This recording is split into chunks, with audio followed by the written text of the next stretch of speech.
el derecho a la práctica del deporte y el derecho a que se prevalezca el interés público al interés particular. Entonces es otra acción de protección.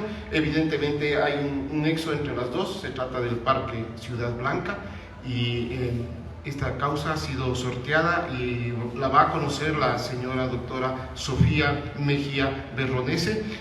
Nos ha citado para el día jueves a las 9 de la mañana. Estamos todos invitados a esta audiencia en donde vamos a tratar la vulneración de estos derechos. Yo creo que la defensa del doctor Juan Carlos Salas ha sido adecuada, amplia, suficiente cuanto en derecho se requiere. Y nos hemos encontrado con la opinión del señor juez que difiere absolutamente de nosotros, como ha dicho el doctor Juan Carlos Salas. En definitiva, el problema jurídico que se planteaba, para mi concepto y para ser más didáctico, es: ¿existe o no existe el parque? ¿No? Esto parece una pregunta obvia, de respuesta obvia, pero el señor juez ha decidido, en base a los documentos que le presenta el municipio, que el parque no existe.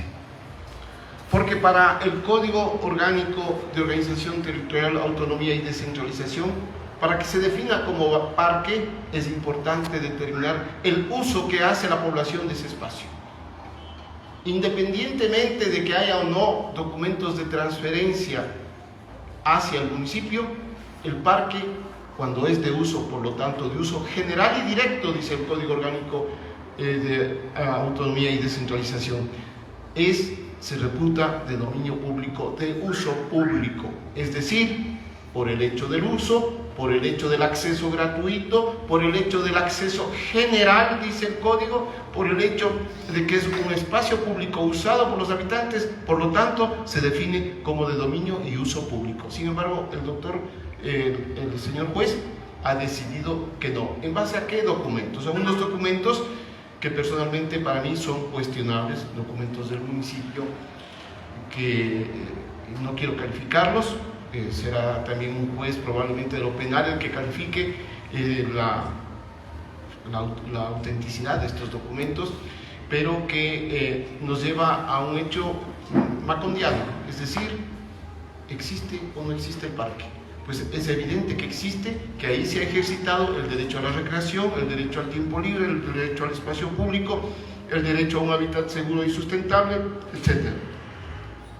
También esta posición, que es muy clara por parte de mi colega respecto de que los representados por él, en vista de vivir en otros barrios, no tienen derecho a presentar una acción de protección en relación al parque, es inaudito. Es como decir: yo vivo en el ejido de Ibarra como en efecto vivo, y si algo sucede con el parque Pedro Moncayo, yo, por no vivir contiguo al parque Pedro Moncayo, es más, sobre el parque Pedro Moncayo, no tengo derecho a presentar una acción de protección. En definitiva, eso es lo que nos dice el señor juez que conoció esta causa. Y él se olvida de lo que son los derechos difusos. Los derechos difusos son aquellos derechos definidos como parte integrante de la persona humana. Es decir, si un parque de la ciudad de Cayambe está siendo afectado, yo como ciudadano de Ibarra puedo perfectamente, por tratarse del espacio público, por tratarse del derecho a la recreación, por tratarse del derecho al tiempo libre, derechos anteriores y superiores a la Constitución, puedo interponer una acción de protección. Entonces, aquí yo también disiento absolutamente con el señor juez. Y ahora en esta nueva acción de protección nos ha tocado presentar documentos que demuestran que las personas tienen una vinculación directa con el parque, para hacer a prueba de cualquier error, ¿no? Porque aquí hay un error del señor juez al considerar que los ciudadanos ibarreños, mientras no vivamos sobre los bienes afectados, no tenemos derecho a reclamar lo que dice el doctor Juan Carlos Salas, el derecho a la ciudad. Doctor Martínez, ¿cómo, aunque parece curioso y difícil, cómo demostrar que el parque es parque? Hay una contradicción, ¿no? Sí, bueno, esto es realmente, como decía, macondiano, pero el Código Orgánico nos dice muy claramente cómo demostrarlo. Nos dice, por ejemplo, que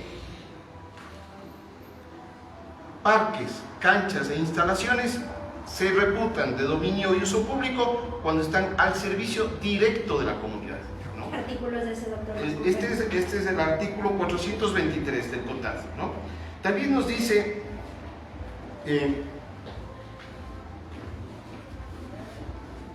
el 417, literal H, es importantísimo. Dice, los demás bienes que en razón de su uso o destino cumplen una función semejante a los citados en los literales precedentes. En los literales anteriores se define parques, calles, aceras. Dice, los demás bienes que no he mencionado, pero que en razón de su uso o destino cumplen una función semejante. Y el mismo artículo 417, inciso final, nos dice algo aún más radical. Dice, aunque se encuentren en urbanizaciones particulares y no exista documento de transferencia de tales bienes al gobierno autónomo descentralizado por parte de los propietarios, los bienes citados en este artículo se considerarán de uso y dominio público. Este bien, cuando fue desde que fue destinado al servicio del Parque Céntrica Boulevard, es un bien de uso público, de dominio público, donde los ibarreños hemos hecho deporte, hemos usado nuestro derecho a la recreación, hemos usado nuestro derecho al tiempo libre, donde hay una escuelita de fútbol, etc. Pero cuando se hizo la donación en el 2012, ¿ya no se perdió la calidad de tal? De ninguna manera, es decir, el hecho de la donación se lo hizo para que se construya la plataforma gubernamental. Esa plataforma no se construyó. Siempre ese espacio fue usado como parque, ¿no? Ahí hay senderos, jardines, el monumento al emperador Caranqui Atahualpa. Cuando se hace la reversión, que el doctor Juan Carlos Salas nos ha explicado tan ampliamente que es reversión, no es resiliación. Cuando se hace la reversión, vuelve obviamente en esa misma calidad, porque no cumple la condición de la donación. ¿Y por qué? Principalmente, como les advierte la doctora Belinka Uregi en la audiencia respectiva, ese es un bien de uso público, que ha venido siendo usado. Es decir, hay dos facetas. La una es el uso y el otro es el destino jurídico. Ese bien, por su destino jurídico, siempre fue parque. Y por su uso, siempre fue parque. Entonces, aquí nos vemos abocados a probar lo increíble, que el parque es parque.